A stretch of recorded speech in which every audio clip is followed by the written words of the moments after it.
시편 20편 7절 말씀입니다. 시편 20편 7절 말씀으로 제가 가진 성경으로는 구약 816면에 있습니다. 다 찾으셨으면 우리 한 목소리로 함께 읽겠습니다. 같이 읽겠습니다. 시작. 어떤 사람은 병거, 어떤 사람은 말을 의지하나 우리는 여호와 우리 하나님의 이름을 자랑하리로다. 아멘. 할렐루야. 오늘 이 시간 주님 앞에 나와 예배하는 모든 성도님들에게 하나님의 은혜가 임하기를 원합니다. 어저께 제가 재차 성경학교에 대해서 얘기를 하는데, 성경학교 시간마다 많은 프로그램이 있었지만 그 프로그램보다 더 중요한 것은 각자 만지시는 하나님의 은혜가 있었습니다. 하나님의 말씀 가운데 그 아이들이 입술로 시인하는 것뿐만 아니라 우리 선생님으로 봉사하시는 선생님들, 또 땡볕 아래 오가는 발걸음으로 같이 운전했던 선생님과 또한 그 자리에 함께하지 못했지만 먼 곳에서 이 성경학교에서 기도하고 또한 여러 모양으로 헌신하며 또한 같이 보게 하신 것, 모든 것이 하나님의 은혜가 될 줄 믿습니다. 하나님은요 살아계십니다. 제가 어저께 그 성경학교에서 어린 아이들과 예배를 드리면서 느꼈던 감정이 바로 하나님은 살아계시다 였습니다. 너무나 뻔한 내용, 복음이었지만 그 복음 한 절 한 절이 살아있는 말씀이 되었고 나에게 다가왔습니다. 우리 성도님들에게도 동일하게 역사하실 줄 믿습니다. 하나님은요 살아계세요. 그렇기 때문에 우리는 하나님을 자랑해야 됩니다. 어떤 모습으로 자랑을 해야 될까요? 어떤 이는 찬양으로, 어떤 이는 예배자로, 어떤 이는 어느 곳에든지 주님을 기뻐하시는 모습으로 살아가야 되는 거예요. 한 초등학교에서 동창회가 열렸어요. 40년 만에 열리는 동창회였기 때문에 같은 또래 친구들이 와서 왁자지껄 하면서 이런 얘기 저런 얘기하면서 즐거웠던 지나왔던 얘기를 했습니다. 그러자 그중 한 부잣집 한 친구가 얘기를 합니다. 내가 주식을 투자해가지고 내가 사업을 해가지고 돈을 많이 벌었어 하면서 돈을 자랑하는 겁니다. 그러자 다른 친구가 나는 돈은 별로 안 벌었는데 공무원이기에 돈은 별로 벌지 않았는데 우리 자녀들이 너무나 잘 커가지고 지금 좋은 학교로 지금 진학을 했단다. 그러자 어떤 친구는 우리 아들은 벌써 결혼해가지고 애를 낳았어. 얼마나 똘망똘망한지 몰라. 벌써 영재 유치원을 다니고 있어. 얘기를 하는 거예요.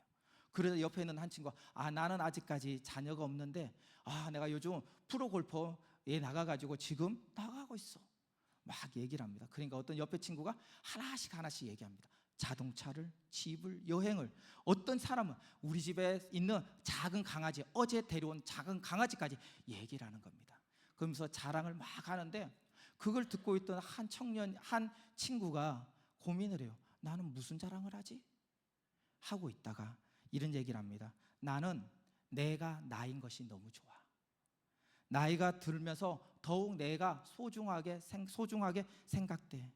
그래서 어떤 때는 혼자서 마냥 내가 좋아 웃고, 어떤 날은 산책하며 명상 중에도 내가 나인 것이 자랑스러워.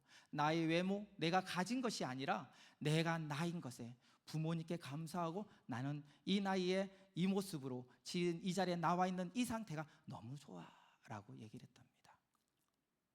우리 성도님들은 만약에 이런 초등학교 동창회거나 이런 모임이 있을 때 교회 외의 다른 곳에서 그런 장소, 그런 환경이 되었다면 무엇을 자랑하시겠습니까? 아마 어떤 이는 처음에 말했던 것처럼 돈을, 어떤 이는 자식을, 어떤 이는 지식을, 어떤 사람은 권위를, 직분을, 또한 어떤 이는 무엇을 많이 자랑할 것입니다.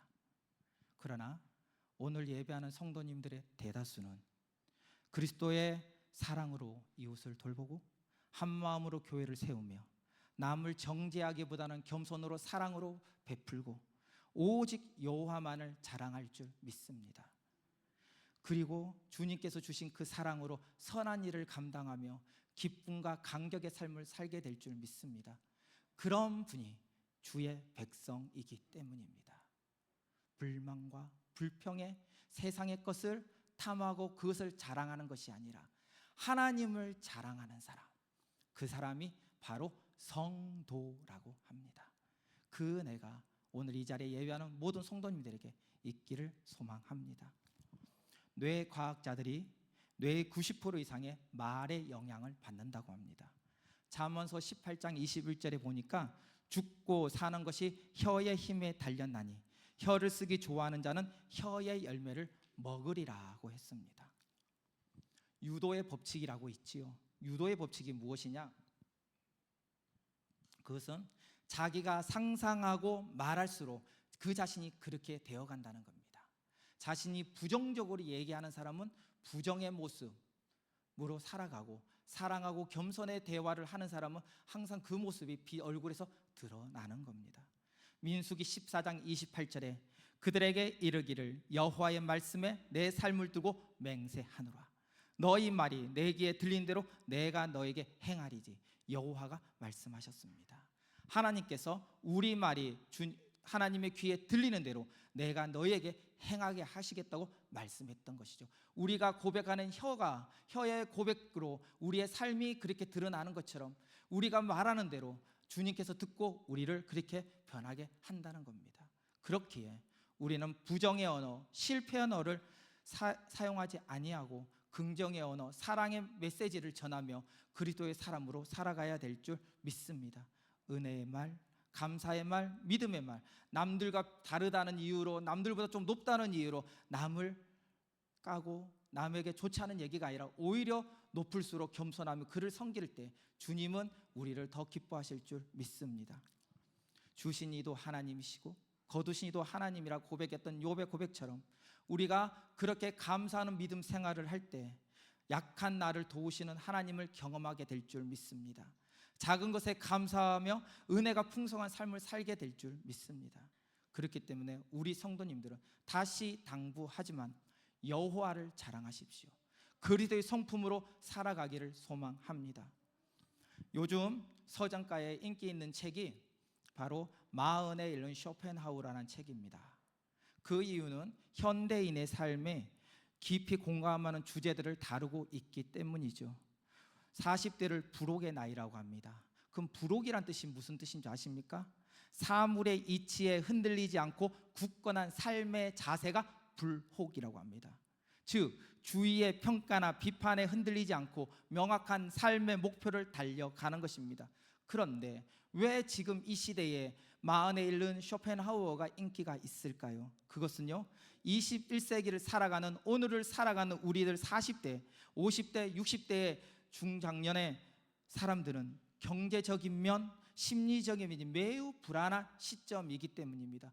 과거에는 직장을 들어가면 평생 직장의 개념이 있었는데 지금은 언제 어떻게 될 줄 모르는 상황이 하루가 다르게 이루어지고 있는 것이죠. 그리하여 이런 40대를 향해 이 책은 인간관계의 어려움과 욕망, 고통의 문제에 대해서 철학적으로 접근하였습니다. 쇼펜하우어는요 인간의 욕망이 바로 고통의 근원이라고 말합니다. 그는 고통의 근원이 되는 인간의 욕망을 어떻게 할 것인가 라는 고민을 했을 때 완전히 없앨 수 없다. 그런데 그것을 인식하고 조절하는 것이 매우 중요하다라는 거예요. 특히 현대 사회에서 과도한 욕망으로 인해 스트레스와 불안을 조정하는 욕망의 조절은요 더 건강한 정신과 몸을 유지하는 데 필요하기에 이 책이 쓰여졌다는 겁니다. 그렇습니다. 현 시대를 살아가는 모든 이들, 특히 일과 사람의 관계로 인한 스트레스와 불안 요소는 우리를 우울하게 만들거나 또한 신경장애를 일으키기도 합니다. 이는 믿는 사람이나 믿지 않는 사람에 동일하게 이루어지는 겁니다. 이때 그렇다면 우리 믿는 사람들은 어떻게 대처해야 될까요? 분명히 설교 제목은 하나님을 자랑하다인데 왜 갑자기 뜬금없이 욕망의 조절에 대해서 말하느냐라고 생각하시는 분들도 분명히 있을 것입니다. 바로 그 이유는 스트레스와 불안 요소가 가득한 삶 속에서는 하나님을 자랑할 수 없기 때문이다. 불안한 사람은 삶에서 입술을 해서 그것이 드러나기 때문이다. 부정적이고 불안한 그 심리가 그대로 나오고 하나님을 찬양하기보다는 항상 부정적으로 바라보기 때문입니다. 이 문제가 해소되어야 우리는 불안에서 자유할 수 있고 비로소 하나님을 진심으로 자랑하고 나에게 맡겨진 사명을 감당할 수 있습니다. 그리야 욕망으로 인한 스트레스와 불안 요소를 해소하기 위해서는 먼저 우리가 누구이며 어디서 왔다고 어디로 가는지, 대체 천지의 주제신 하나님은 누구인지를 알아야 된다는 것이죠. 하나님은 누구이십니까? 하나님은 천지의 주제이십니다. 그분은 시공간을 초월하시고 모든 걸 창조하시고 주관하시는 분이 하나님이십니다.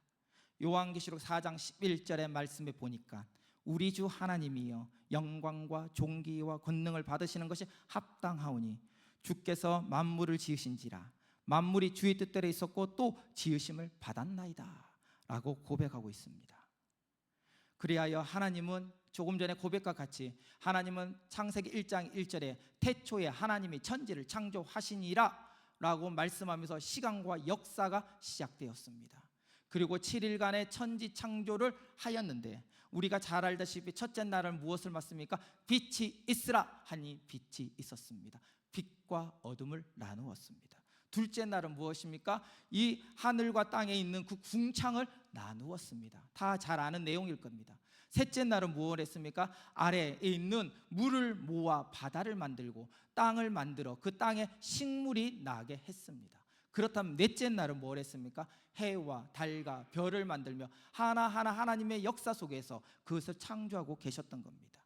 다섯째 날은 새와 어류를 만들었고 6일째 되는 날은 바로 육식 동물과 또한 사람을 만들었습니다. 이렇게 시작하여 시간과 역사가 흘러가는 겁니다. 특별히 하나님께서 6일째 하나님의 형상대로 지음받은 사람을 만들었습니다. 그리하여 그 사람에게 사명을 주셨는데 그 사명이 무엇이냐? 창세기 1장 28절에 보니 생육하고 번성하여 땅에 충만하라, 땅을 정복하라고 합니다. 바다의 고기와 공중의 새와 땅에 움직이는 모든 생물을 다스리라 라고 했습니다. 즉 하나님은 세상을 다스릴 권세를 사람에게 주었다는 거예요. 하나님은 우리 인간들에게 주어진 환경에 만족하고 그 1달란트를 바닥에 숨겨둔 사람이 아니라 그 나에게 주신 사명을 가지고 그것을 열매를 맺는 일을 해라, 다스리는 권세를 주셨다는 거예요. 그런데 성경에 보니 여기서 끝나는 것이 아니라 더 나아가 이사야 43장 21절에 이 백성은 내가 나를 위하여 지었나니 나를 찬송하게 하려 함이라. 세상을 다스릴 권세뿐만 아니라 여호와를 찬송하는 하나님이 은혜를 주셨다는 거예요. 이는 인간을 창조하신 목적입니다. 하나님께서 베풀어 주신 은총을 생각하며 하나님을 영화롭게 하고 그를 영원토록 즐거워하는 삶을 살게 하셨던 것이죠. 즉 하나님께 주어진 명령에 따라 사명을 감당하되 주체인 하나님을 알고 하나님께 영광을 돌리는 삶을 살게 하셨던 것입니다. 그러므로 오늘 이 자리에 나와 예배하는 성도님들이 바로 그 자리에서 나에게 주신 사명을 감당하며 여호와를 찬양하며 예배자로 또한 내게 맡겨진 소임을 잘 감당하며 그것을 하나님께 모든 걸 돌려야 될 줄 믿습니다. 그 은혜로 말미암아 우리는 오늘 예배된 장소에 신령과 진정으로 예배하는 것입니다. 그렇다면요, 신령과 진정으로 예배한다고 우리가 재차 말하고 우리가 흔히들 얘기하는데 그럼 신령과 진정으로 예배한다는 말은 대체 무슨 말이냐? 성령 안에서 예배한다는 거예요. 주님의 임재하여 주님의 말씀 가운데 기쁨과 감격이 내 삶 속에 드러나야 됩니다. 그때 예배가 주님이 기뻐하는 예배가 될 수 있습니다. 즉 성령이 임재한 자가 예배하는 것을 하나님은 기뻐 받으십니다. 반대로 믿음 없는 자들, 다시 말하자면 성령이 임재하지 않은 채 외식하며 예배하는 자는 온전한 예배가 아님을 우리는 알아야 합니다.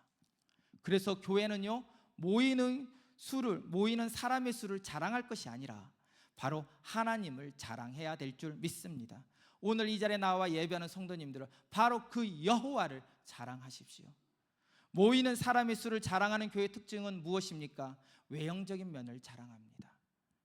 어딜 가나 우리 교회는 몇 명이 모이고요, 우리 교회는 어떤 기간이 있고요, 우리 교회는 어떤 시스템이 있고요, 보여지는 외적인 면을 강조하게 됩니다. 하지만 하나님을 자랑하는 교회는 말씀에 충성합니다. 그리고 사랑과 믿음과 섬김을 강조합니다. 초심의 마음으로 항상 겸손을 지향합니다. 모이는데 힘을 쓰고 떡을 떼며 제자 삼아 복음을 전하는 교회가 바로 하나님을 자랑하는 교회입니다. 그들은 내가 가진 것이 적다 할지라도 주님을 찬양할 줄 아는 사람입니다. 불만과 불평이 아니라 주님의 기뻐할 수 있는 모습으로 주님 앞에 설 수 있는 교회가 바로 하나님을 자랑하는 교회인 것이죠. 사도 바울은 고린도서 11장 30절에 이렇게 고백합니다. 내가 부득불 자랑할진대 나의 약한 것을 자랑한다. 즉 그리스도를 위하여 고난받음을 기뻐하고 하나님을 자랑했다는 거예요. 한번 보십시오. 우리가 요즘 새벽마다 요한계시록을 묵상하고 있습니다. 요한계시록에 보면 초대 7교회가 나오지요. 에베소 교회가 나오고 서마나 교회가 나오고 버가마 교회가 나오고 도아데라 교회가 나오고 빌라델비아 교회가 나오고 사대 교회가 나오고 라우디아 교회가 나옵니다. 그런데 이 중에서 5교 교회는 칭찬받는 교회인 반면 2교회는 책망받는 교회였습니다. 그렇다면 칭찬받는 교회는 어떤 교회였느냐? 성경에 찾아보니 에베소 교회와 서바나 교회와 버가모 교회와 도아디라 교회와 빌라델비아 교회입니다. 이 칭찬받는 교회들은 특징이 있었습니다. 어떤 교회냐면 그들은 수고하고 인내하는 교회였습니다. 환난과 궁핍 중에도 부요한 교회였습니다. 사랑과 믿음과 섬김과 인내하는 교회였습니다. 적은 능력을 가지고도 하나님의 말씀을 지키고 예수님의 이름을 부인하지 아니하고 복음을 전하며 선한 영향력을 끼치는 교회가 칭찬받는 교회였다는 겁니다. 반면 책망받는 교회는 어떤 교회였을까요? 사대교와 라우디아 교회입니다. 이들은 외적으로는 매우 풍성했습니다. 하지만 실상은 가난하고 실상은 죽은 교회라고 성경은 말합니다.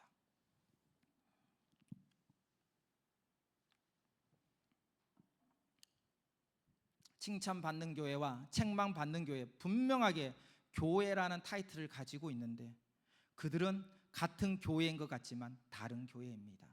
그들은 같은 시작점은 같을지 몰라도 그 마지막 점은 다른 결말을 맺게 되는 겁니다. 구약 성경에 보면 유다 왕국의 13번째 왕, 너무나 잘 아는 우리 히스기야 왕이 있습니다. 히스기야가 왕 즉위식을 마치고 먼저 했던 것이 무엇이냐? 철저한 종교 개혁을 단행했습니다. 산당과 우상들을 제거했습니다. 그런 그가 아수르의 사네립의 편지를 받고 그 편지를 하나님의 제단에 올립니다. 그 이유가 무엇이냐? 사네립이 18만 5천 명의 대군을 이끌고 지금 이 유다 왕국을 쳐들어오기 때문입니다. 지금 히스기야 왕은 할 수 있는 게 없었습니다. 다른 나라에 손을 내밀릴 수가 없었습니다. 그리하여 하나님께, 하나님 내가 이런 상황입니다. 자신의 약함을 고백하며 모든 걸 주님께 의탁합니다. 그때 그 전쟁에서 승리한 자는 사네립이 아니라 바로 히스기야 왕이었던 것이죠. 자신의 약함을 인정할 때 우리는 승리할 수 있습니다. 그렇게 우리는 나의 약함을 아시고 강하게 하신 주님을 자랑해야 될 줄 믿습니다. 하지만 이 히스기야 왕의 아픔이 있지요. 이 기쁨도 가기 전에 이사야 선지자를 통해서 사망 통보를 받습니다. 너는 집을 정리하라. 내가 죽고 살지 못하리라. 청천벽력 같은 이 상황 속에 우리는 어떻게 할까요?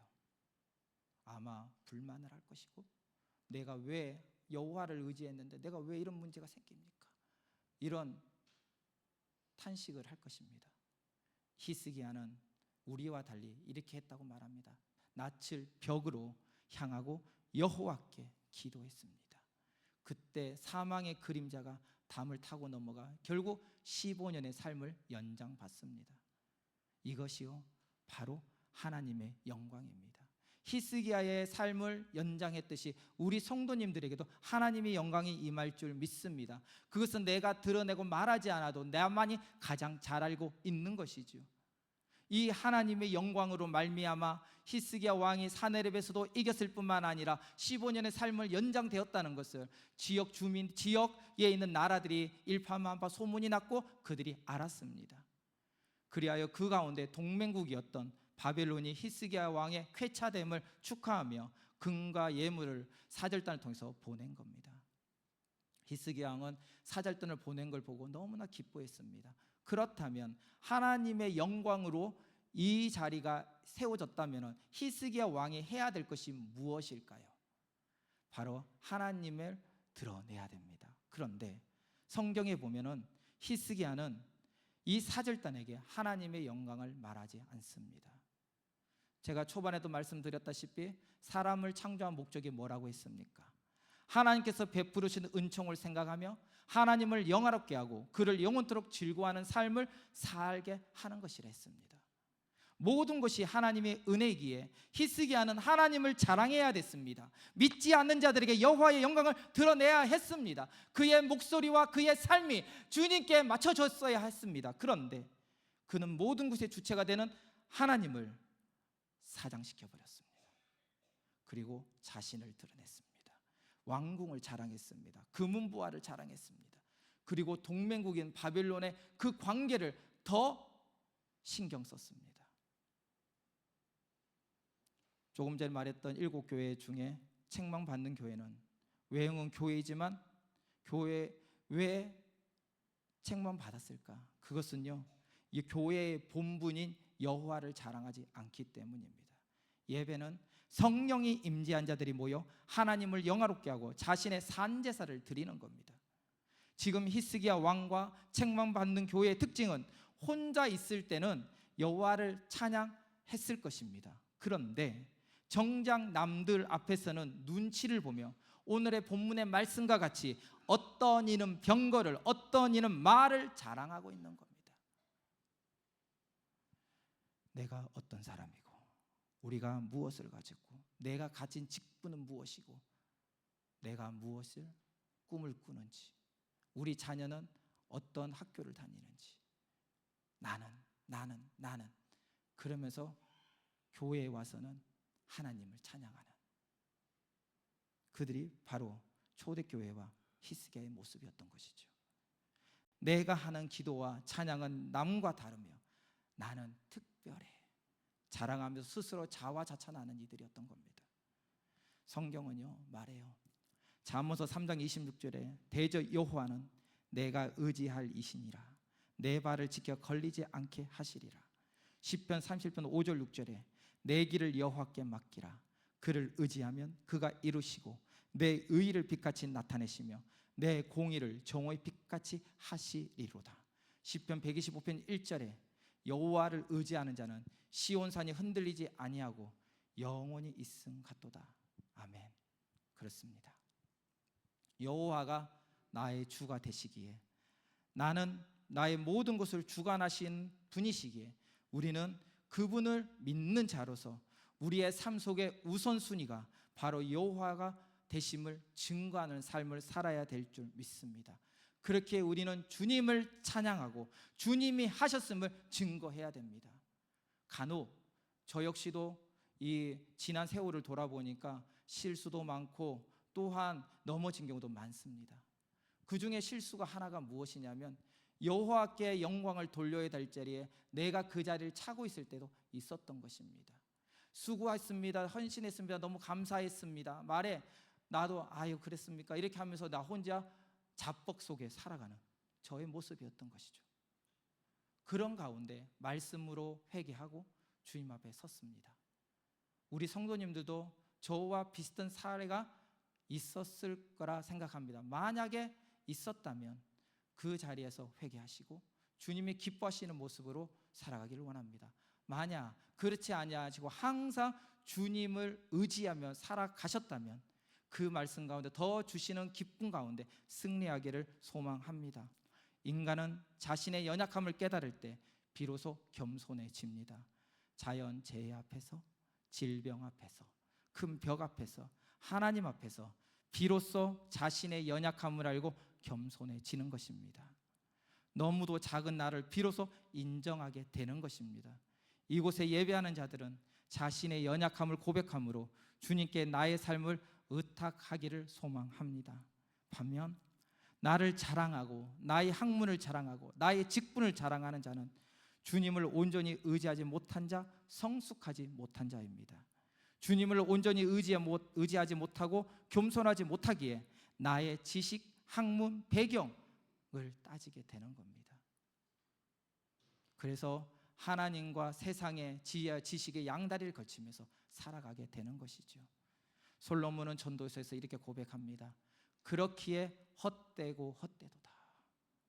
말의 언어가 뇌 90% 이상 영향을 끼치든 우리는 긍정의 언어, 사랑의 언어, 여호와를 자랑하고 찬양해야 될 줄 믿습니다. 그리하면 이 순간부터 우리의 삶은 바뀌게 됩니다.